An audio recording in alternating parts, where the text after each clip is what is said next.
কারণ সালাম একটা শান্তির আওয়াজ, সালাম হলো মোহাব্বতের আদান প্রদান। এই সালামকে কেন্দ্র করে কণ্ঠের আওয়াজ যখন আদান প্রদান হবে, বেগানার কণ্ঠ যখন আসবে, মোহাব্বত তোমার ভেতরে ঢুকবে।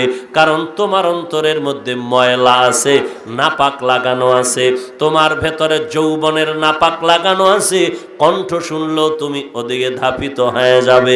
এই জন্য একদিকে কয় এই পুরুষেরা বেগানারে সালাম দিবা না, নারীদেরকে কয় নারীরা ওই ভিন পুরুষের সাথে মধু লাগাইয়া কথা বলবা না, এমন মেজাজ কড়া কণ্ঠ দিয়া কথা বলবা পুরুষটা যেন বিরক্ত হইয়া তোমার সাথে কথা বলার ইচ্ছাটা হারিয়ে ফেলে।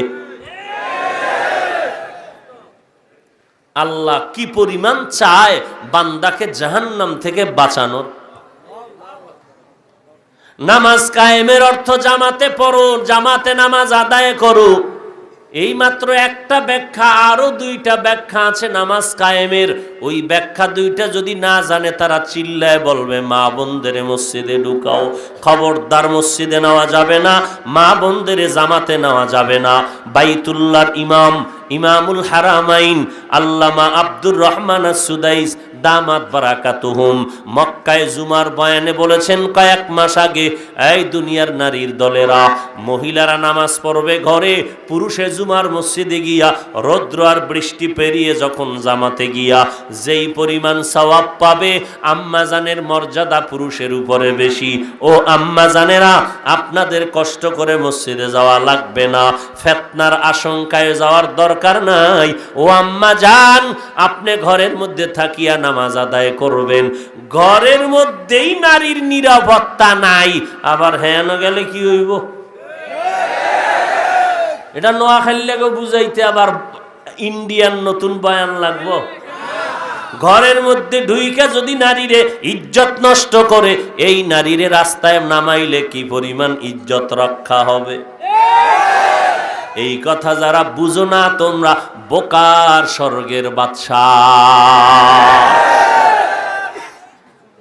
এরে নবীর উম্মত, এজন্য নামাজ কায়েমের আর এক ব্যাখ্যা হলো সময় মতো নামাজ পড়ো। ও আম্মা, সময় মতো নামাজ পড়লেও নামাজ কায়েম হয়ে যাবে।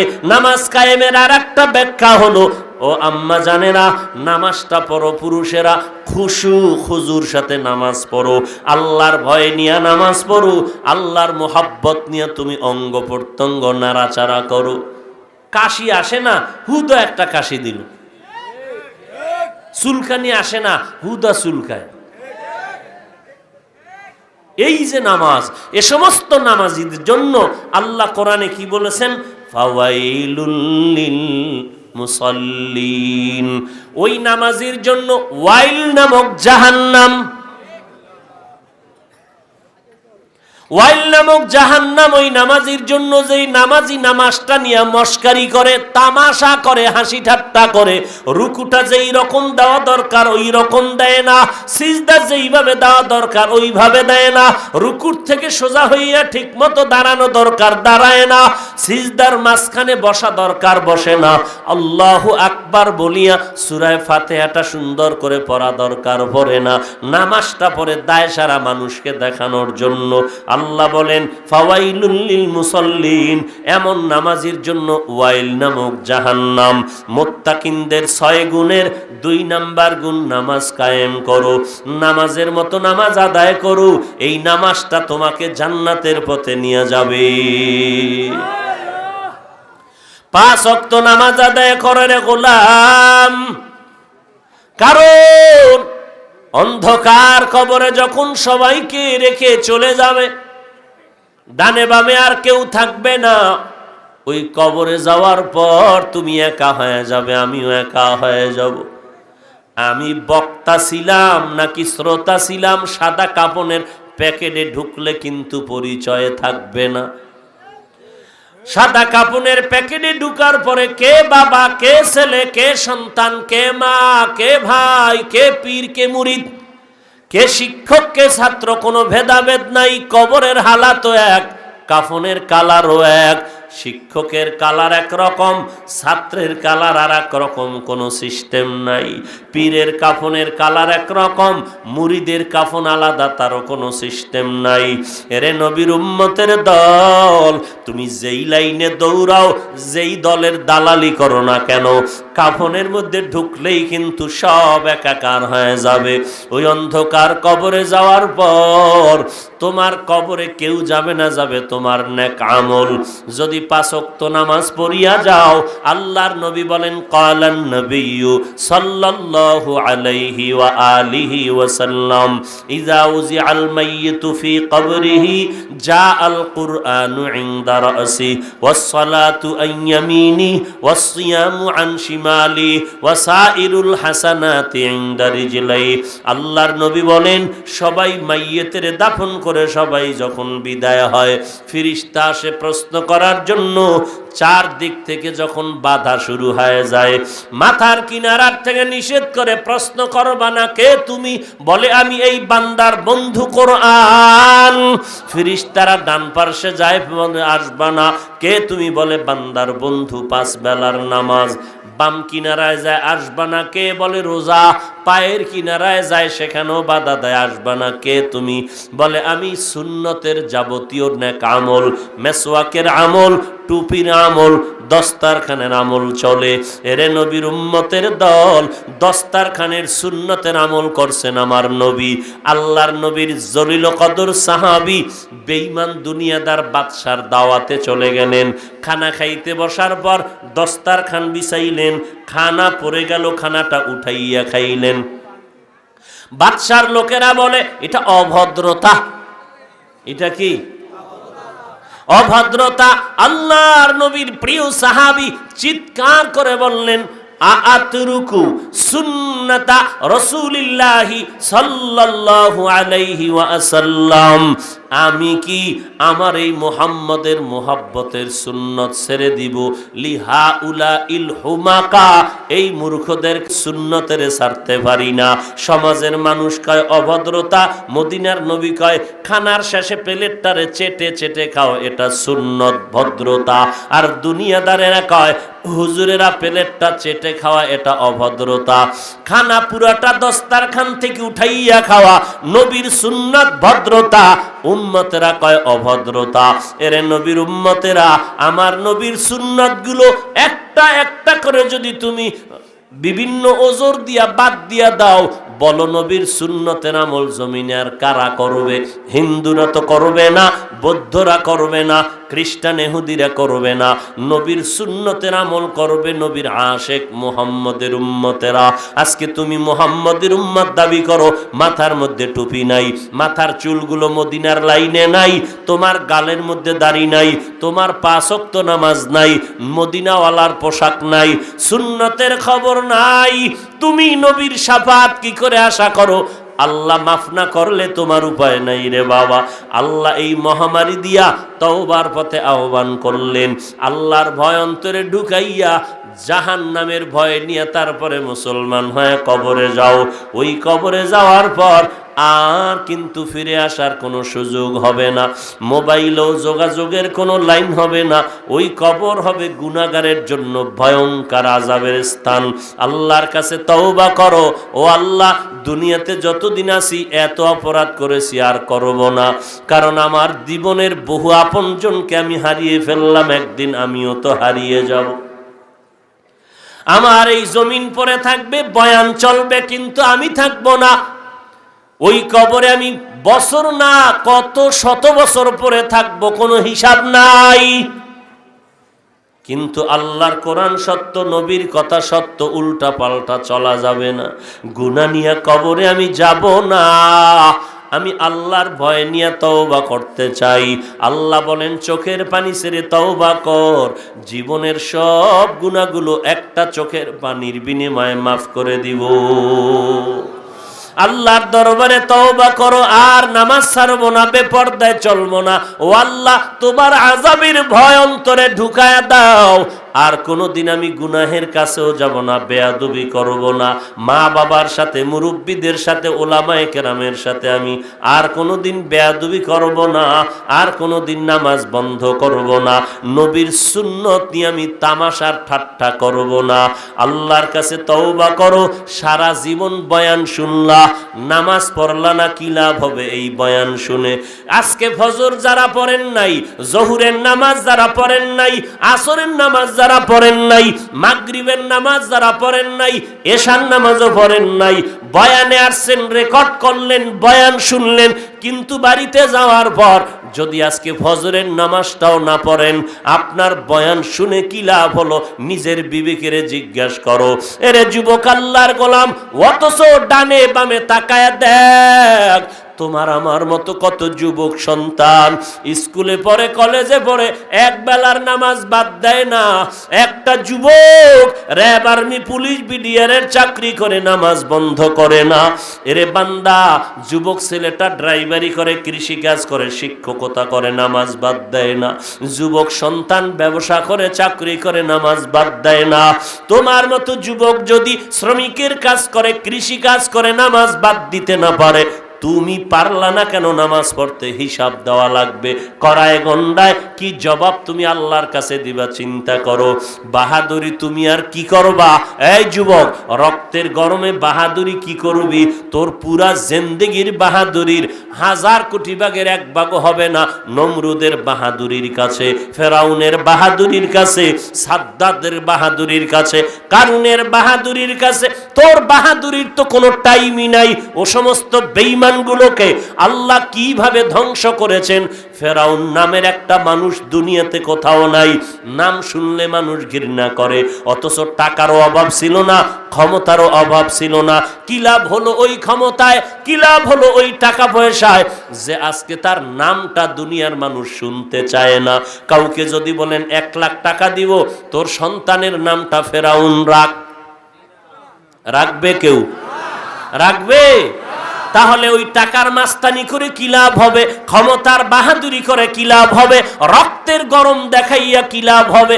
যদি তোমার এই গরমটা আমার আল্লাহ পছন্দ না করে, রক্তের গরম দেখায় কি হবে? যদি রক্তের গরমটা আল্লাহর জন্য দেখাইতে না পারো, নামাজ যদি পড়তে না পারো, আল্লাহর নবী বলেন সহিহ হাদিস, বেঈমান আর মুমিনের মধ্যে ব্যবধান হলো নামাজ। বেঈমানেরা নামাজ পড়ে না, মুমিনেরা নামাজ ছাড়তে পারে না। এখন তুমি চিন্তা করো, তুমি মুসলমান দাবি করো, অথচ নামাজ আদায় করো না, আল্লাহর কাছে কি জবাব দিবা? জবাবটা ঠিক করিয়া কবর দেশে যাও, আর পায়ে হাত রেখে বলবো তওবা করো। আল্লাহ তো অনেক রহমান, অনেক বড় দয়াময়, পাহাড় পরিমাণও যদি গুনাহ করে ক্ষমা চাও। আল্লাহ বলেন, গুনাহ নিয়ে ময়দানে ঢুকছু, চোখের পানি ছেড়ে দে, মায়ের গর্ভ থেকে নিষ্পাপ সন্তানের মতো বাড়ির দরজায় ফিরে যাবি। তবে এ কথাও সত্য, আবু জাহালকে আমার নবী 13টা বছর পর্যন্ত বয়ান করলেন। আমার নবীর বয়ানে কোনো ভুল আছে? আছে ভুল? তাহলে আবু জাহাল আমার নবীর বয়ানে কালেমা পড়ে নাই, তা নবীর বয়ানেই যদি আবু জাহাল কালেমা না পড়ে, আমি হাফিজুর রহমান তো কোনো হিসাব করাটাও গুনাহ হবে। নবীর বয়ানে যদি আবু জাহালের মতো বান্দা 13 বছর বয়ান শুনিয়া যদি কালেমা না পড়ে, ঈমান না আনে, তাহলে আমার বয়ানে যে সবাই লাইনে আসবে, এই ধারণা করাটাও মিথ্যা হবে। আল্লাহর কিছু বান্দা জমিনে থাকবে, এখানে বয়ান শোনার পরে হয়তো কেউ তওবা করবে, আর নামাজ ছাড়বো না, মা বাবার সাথে বেয়াদবি করব না, বালিশে মাথা লাগায় চিন্তা করবে মরিয়া গেলে কবরে কি উপায় হবে। আবার একদল বান্দা এই ময়দান থেকে বিদায় হইয়া মোনাজাত দিবে অথবা না দিবে, বাইরে গিয়া বিড়ি টানবে, নামাজ পড়বে না, আর বলবে হুজুরদের কত কথাই তো বলে, সব কথা তো মানিয়া চলা যাবে না। হুজুরদের কথা হুজুরেরা বলবে, আমগো বাহাদুরি আর মাস্তানি আমরা করব। এই ময়দান থেকে এমন লোক উঠে যাবে, তওবা কবুল হবে না।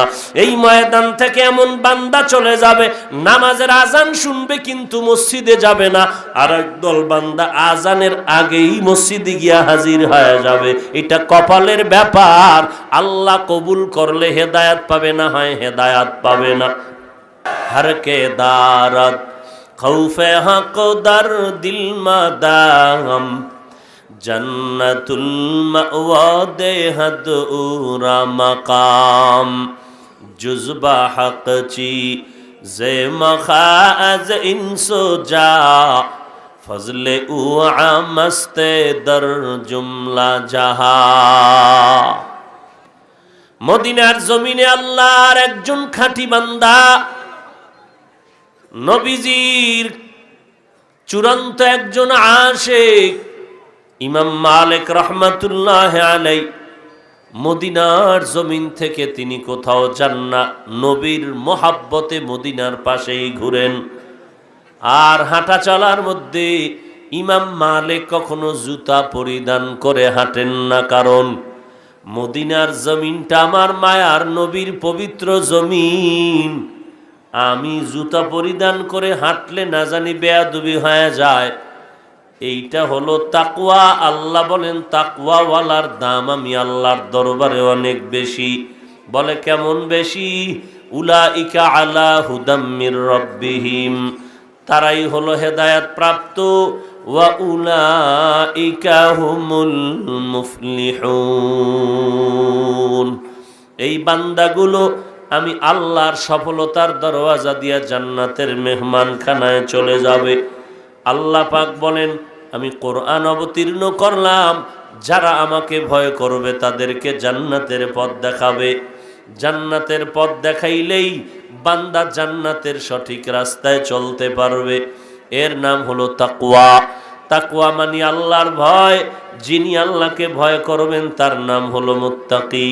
আল্লাহ পাক বলেন কার মধ্যে আল্লাহর ভয় আছে, কার মধ্যে আল্লাহর ভয় নাই, তার গুণাগুণ হলো ৬টা। ইউমিনুনা বিল গায়ব ওয়া ইউকিমুনাস সালাহ ওয়া মিম্মা রাযাকনাহুম ইউনফিকুন। ১ নাম্বার গুণ হলো গায়বের মালিক আল্লাহ, আর কেউ গায়বের মালিক না, কথার উপরে ঈমান আনবে। ২ নাম্বার আল্লাহ হলেন গায়বের মালিক, এ কথার উপর ঈমান মজবুত করবেন। ২ নাম্বার গুণ হবে ইউকিমুনাস সালাহ, ৫ বেলার নামাজ বান্দা আদায় করবে, ৫ ওয়াক্ত নামাজ পড়বে।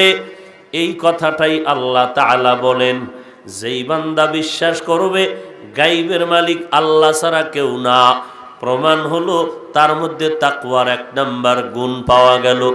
গায়বের মালিক কোনো পীর না, গায়বের মালিক কোনো ওলি না, গায়বের মালিক আমার দুনিয়ার কাউকে আল্লাহ বানান নাই।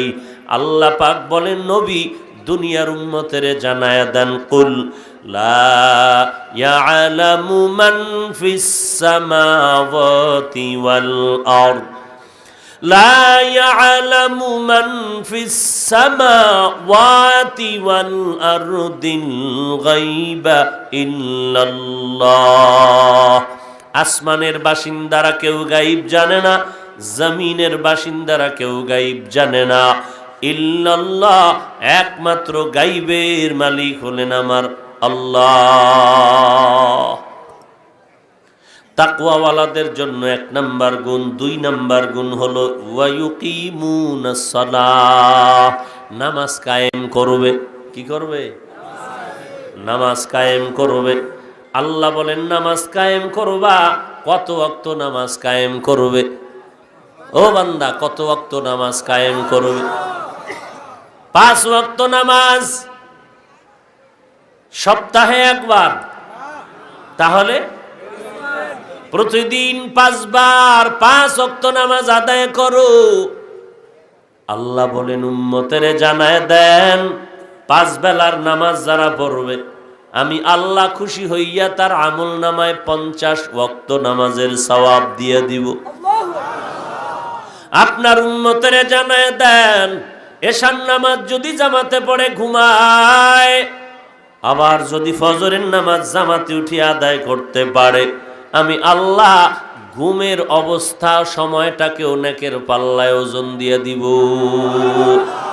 মকুন সুসতি নামাজে পাঞ্জগানা ফাওয়াইলুল লিল মুসাল্লিনাল্লাযীনা মুমিনারা ইনামাজ ইমদাদ দা ইস্তাঈনু আয়াতে কুরআন বাখা।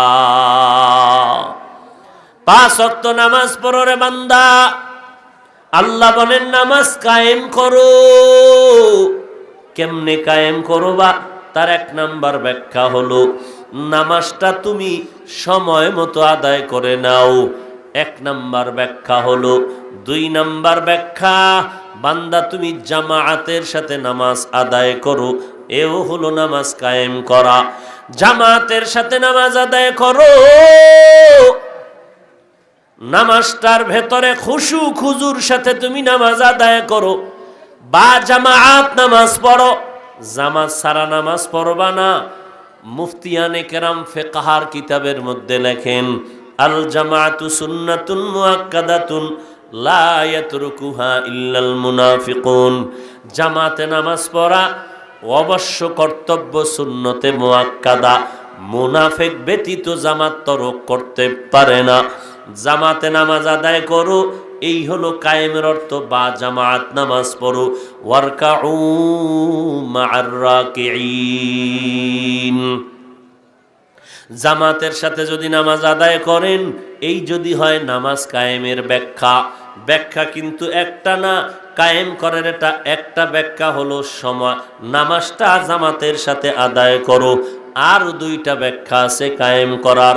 ওই 2 ব্যাখ্যা না জানলেই উম্মতের মাঝে কিন্তু পেচ লাগা শুরু হয়ে যাবে। বলে জামাত ছাড়া নামাজ কায়েম হবে না। আল্লাহ তো নামাজ কায়েমের কথা বলছেন, আল্লাহ তো নামাজ পড়তে বলেন নাই। তো নামাজ কায়েম করলে যদি জামাতে পড়া লাগে, আম্মা জানেরাও মসজিদে ঢুকিয়া যাও, আম্মা জানেরা জামাতে শরীক হও। না না, আম্মা জানদেরকে সমাজের মধ্যে কেন চলতে নিষেধ, পর্দা কেন করতে বললেন?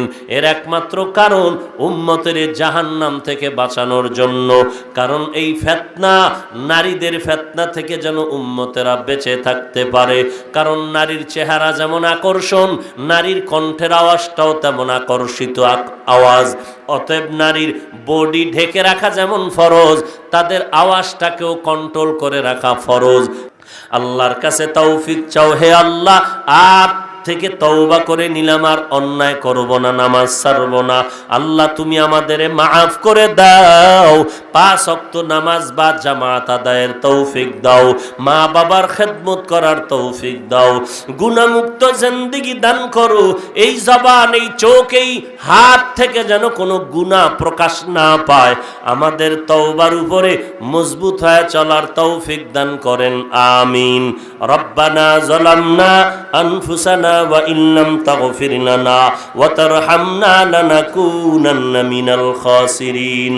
ও দয়ার মালিক, কুদরতের নজর দিয়া তাকায় দেখেন, আপনার বান্দারা এই ময়দানে হাজির হয়ে গেছে। দীর্ঘ সময় পর্যন্ত ধৈর্য ধারণ করে উলামায়ে কেরামের বয়ান শুনেছেন। আয় আল্লাহ, কাউকে খালি ফিরাইয়া দিয়েন না। হেদায়েতের নূর সবার সিনায় দান করেন আল্লাহ। 5 ওয়াক্ত নামাজি বানায় দেন। আয় আল্লাহ, উলামায়ে কেরামদের কবুল করে নেন, মুরব্বিদের কবুল করে নেন, আমার কলিজার টুকরা যুবকদের কবুল করে নেন, ছাত্র ভাইদের কবুল করে নেন, মা বোনদের পর্দানিশী বানায় দেন।